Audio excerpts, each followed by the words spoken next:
কুয়াশাচ্ছন্ন ভোরে বুড়িগঙ্গার পার যেন এক মায়াবী চিত্রকর্ম।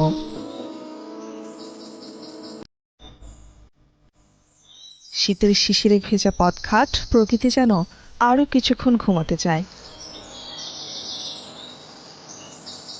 শহরের আকাশ জুড়ে কুয়াশার ধূসর চাদর আর গাছে গাছে শিশির বিন্দু।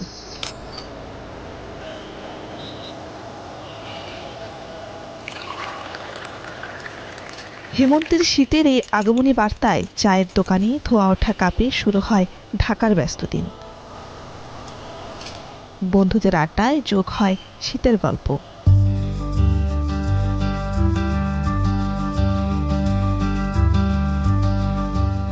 শহরের ভোরে জমে থাকা শিশিরের মতোই ধীরে ধীরে শীতের অস্তিত্ব বাড়ছে।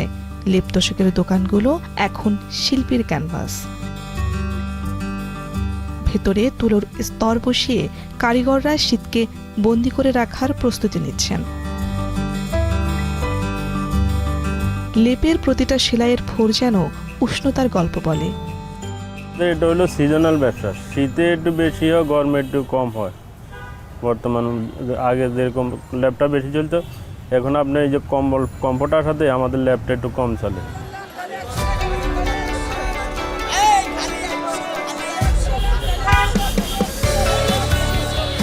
শীতবস্ত্রের দোকানে কেবল কাপড় নয়, জমা থাকে মানুষের শীতের স্বপ্ন।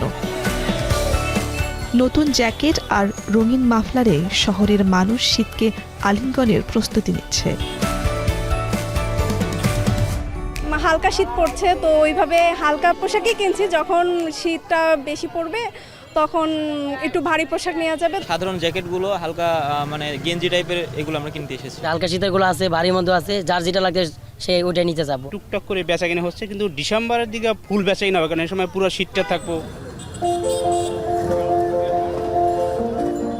শীতের সাথে শহরের প্রিয় খাবারগুলোর সম্পর্ক অনেকটা কবিতার মতো, যার প্রতিটি স্তবকেই খাদ্যের স্বাদ।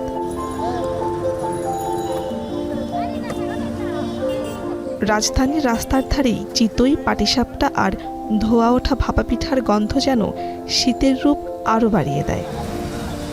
আমাদের সময় যেই পিঠা বানানো হয়েছে সেই পিঠা বর্তমানে পাওয়া বড় মুশকিল। গ্রামে যেটা অ্যাভেলেবেল পাওয়া যায় ঢাকা শহরে কিন্তু সব জায়গায় পাওয়া যায় না, এই শীতের টাইমে শুধু পাওয়া যায়। সামনে শীত আসলে পরে মানে কিছুটা হলেও বাড়বে। এখন বর্তমান 10 কেজি চাউল আমি বিক্রি করতেছি একা।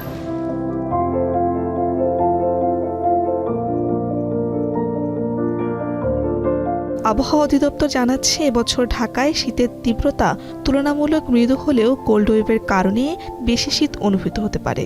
ডিসেম্বর থেকে জানুয়ারির মাঝামাঝি সময়ে সবচেয়ে বেশি ঠান্ডা থাকবে। কোল্ড ওয়েভের ব্যাপারটা না আসলেও মানুষের অনুভূতি বিবেচনা করলে কিন্তু মানুষের ঠান্ডার অনুভূতিটা অনেক বাড়বে। তা আমরা এবার আশঙ্কা করছি যে জানুয়ারি মাসে অন্তত কুয়াশার পরিমাণটা বাড়তে পারে।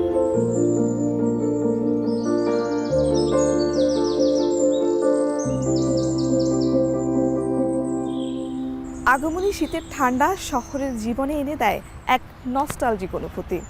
পুরনো শীতের চাদর কিংবা নতুন সোয়েটার, সকালের সোনারোদে ব্যাডমিন্টন খেলা অথবা সন্ধ্যায় বন্ধুদের সাথে গানের আড্ডায় শহরের ছন্দে আনে নতুন রূপ। তাই তো শীত যেন কেবলমাত্র একটি ঋতুই নয়, বরং জীবনের হাজারো স্মৃতিমাখা গল্পের এক অনন্য অধ্যায়। শারমিন পুতুল, এখন, ঢাকা। মাঠের অলরাউন্ডার আমি, আর ঘরের allrounder Tilex. Tilex toilet cleaner, clean মানেই টাইলক্স।